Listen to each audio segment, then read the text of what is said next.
Senhora Presidente, senhoras e senhores deputados, senhores membros do Governo, as semelhanças entre a discussão que agora iniciamos e uma catarse coletiva são mais que evidentes. Na filosofia de Aristóteles, a catarse traduz o processo de purificação das emoções que se dá em resultado de um intenso drama vivido pelo herói da tragédia e exige dois elementos essenciais. Por um lado, é necessário que o herói em êxtase caia em desgraça. Por outro lado, exige que tal aconteça em resultado de uma opção errada, deliberadamente assumida por aquele protagonista. Se reconduzirmos o elemento espiritual daquela perspectiva filosófica à matéria concreta de que se faz o mundo, neste caso à matéria bem concreta do Código de Processo Penal, encontramos nesta discussão todos os elementos da catarse aristotélica. Quase 3 anos depois do êxtase governamental propagandeado aos 4 cantos do país a propósito da revisão do Código de Processo Penal, eis agora o Governo e a maioria do PS, caídos em desgraça, a constatarem o resultado das opções erradas que deliberadamente assumiram naquela mesma revisão. Mas é importante relembrar que na tragédia que foi aquela revisão do processo penal, o PS não esteve só. PSD e CDS, votando a favor e abstendo-se, respectivamente, contribuíram para que o herói caísse em desgraça.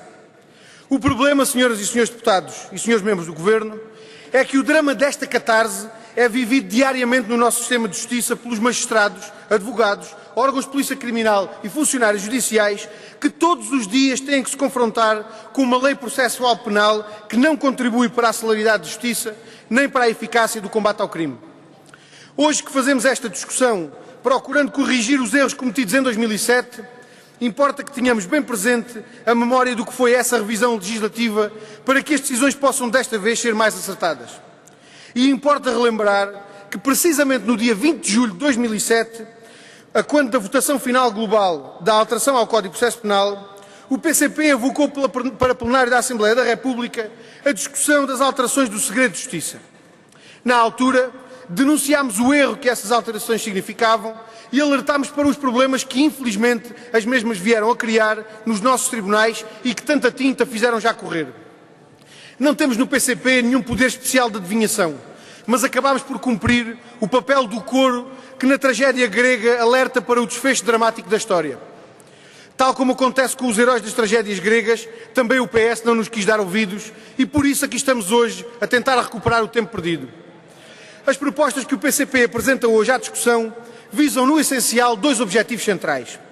Por um lado, apresentamos no projeto de lei 38/11 medidas que visam a defesa da investigação e a eficácia do combate ao crime. Nesta iniciativa, propomos alterações ao regime do segredo de justiça, às regras relativas aos prazos de duração máxima dos inquéritos e à detenção fora de flagrante delito, bem como à aplicação da prisão preventiva. No essencial, estas propostas visam garantir a defesa da investigação criminal e a eficácia da ação penal, assumindo que o sistema processual penal deve estar, de facto, ao serviço da investigação criminal e não centrado em questões que, apesar de relevantes, são questões secundárias. A defesa do bom nome dos suspeitos ou dos arguidos, por muito que deva ser uma preocupação a considerar pelo sistema de justiça, não pode ser transformada no objetivo central do regime de segredo de justiça. O segredo de justiça deve visar, sim, a eficácia da investigação criminal e, por isso, se deve recuperar o princípio do segredo do processo nas fases de inquérito e instrução. Pela mesma razão, devem ser alteradas as regras relativas aos prazos máximos de duração do inquérito.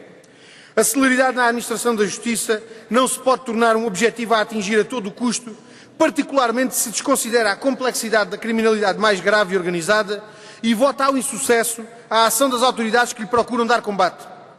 Quanto à alteração das regras de aplicação da prisão preventiva e da detenção fora de flagrante delito, as propostas que apresentamos procuram responder às dificuldades com que hoje as autoridades judiciárias se confrontam na sujeição dos agentes do crime à justiça.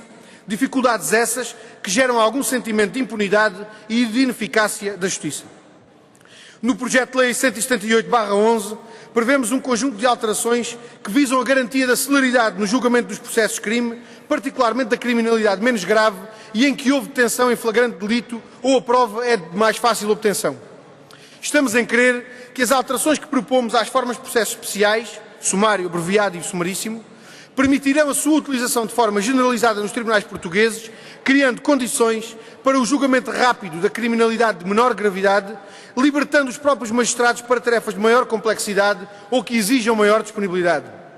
Importa a este respeito Referir que, no âmbito do processo sumário, considerámos devidamente uma sugestão do Sindicato dos Magistrados do Ministério Público no sentido de alargar a possibilidade de utilização desta forma de processo para julgamento de crimes de maior gravidade, puníveis com penas de prisão de máximo superior a 5 anos e com intervenção do Tribunal Coletivo. Esta sugestão, que acabou por ser incluída no projeto de lei apresentado pelo CDS, não mereceu acolhimento por parte do PCP, não por se tratar de uma proposta errada ou sem fundamento, mas sim porque julgamos que se deve primeiro procurar generalizar a utilização do processo sumário e só depois considerar a possibilidade do seu alargamento a crimes de maior gravidade. Para lá das propostas concretas de alteração ao Código de Processo Penal em matéria de processos especiais, o PCP entende que é fundamental que o Governo disponibilize os meios necessários à concretização deste objetivo de maior celeridade na Justiça. Não podemos esperar que a simples alteração da lei determine melhorias significativas no funcionamento dos tribunais se esta não for acompanhada da disponibilização dos meios necessários. Por isso, propomos que a entrada em vigor das referidas alterações legislativas seja acompanhada dos respectivos meios necessários à sua concretização, ouvidos os Conselhos Superiores da Magistratura e do Ministério Público. Por último, importa fazer alguma apreciação das várias iniciativas em discussão naquilo que são os seus aspectos fundamentais. Apesar de as várias iniciativas preverem soluções divergentes das defendidas pelo PCP, particularmente no que se refere aos processos especiais, entendemos que o processo legislativo só terá a ganhar se todas puderem ser confrontadas na discussão na especialidade. Iremos, por isso, contribuir com a nossa abstenção para a viabilização das várias iniciativas em discussão, à exceção do projeto de lei nº 174/11 do CDS.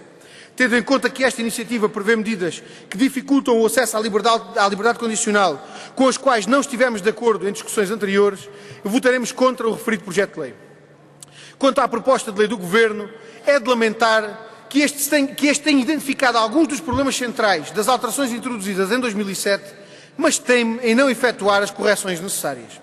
Com esta proposta de lei, o Governo insiste teimosamente na manutenção das normas que têm sido fonte de problemas, procurando minimizar os seus danos, introduzindo alterações a outras normas que certamente criarão novas dificuldades.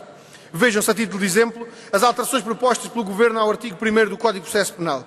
Estas alterações apenas se justificam porque o Governo teima em manter a regra de aplicação da prisão preventiva apenas a crimes puníveis com pena de prisão superior a 5 anos e vão certamente conduzir a novas dificuldades, particularmente quanto à aferição da sua constitucionalidade. No que se refere ao segredo de justiça, o problema é ainda mais profundo. A comissão nomeada pelo Governo para preparar esta proposta de lei apontou duas soluções para o segredo de justiça. Uma mantendo a regra da publicidade do processo e outra recuperando a regra do segredo. Das duas soluções, a segunda, portanto, a recuperação da regra do segredo, recolheu a preferência da maioria dos membros desta comissão. Ora, perante isto, o que fez o Governo? Escolheu precisamente a solução que menos apoio recolheu na comissão por si nomeada. A este respeito, aliás, apenas o projeto de lei do PCP apresentado há mais de 4 meses, antes mesmo de estar constituída a referida comissão, aponta no sentido que veio a ser reconhecido como o mais correto. Sr. Presidente, senhoras e senhores deputados, senhores membros do Governo, agora que se inicia um novo processo de alteração ao Código de Processo Penal, esperamos que se reúnam as condições necessárias para que essas alterações possam ser devidamente discutidas e preparadas, considerando opiniões e pareceres de todos quantos possam contribuir para o seu sucesso, particularmente daqueles que todos os dias nos tribunais aplicam essas regras. Temos igualmente a expectativa de que com este processo legislativo se possam eliminar regimes paralelos ao do Código de Processo Penal, como o que foi introduzido na Lei das Armas, que não só não resolveram os problemas das alterações de 2007, como ainda criaram novas dificuldades e obstáculos aos tribunais.